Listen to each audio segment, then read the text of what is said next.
বন্ধুরা, আজকে লক্ষ্মী পুজো। আমি আজকে বৃহস্পতিবার লক্ষ্মীর পুজো করেছি, তারই একটা ছোট্ট রিল পোস্ট করেছি। এখানে সমস্ত ঠাকুরই রয়েছে। এই যে আমার গোপাল,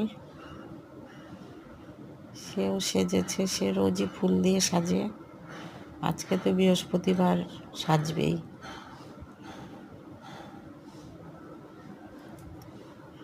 এখানে আছে মা লক্ষ্মী, শিব ঠাকুর আছে, লোকনাথ বাবা আছে, বাবা ভোলানাথ, শীতলা মা, আমার গুরুদেব,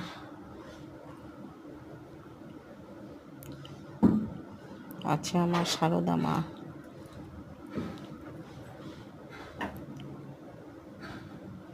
আমার ভিডিওটি তোমাদের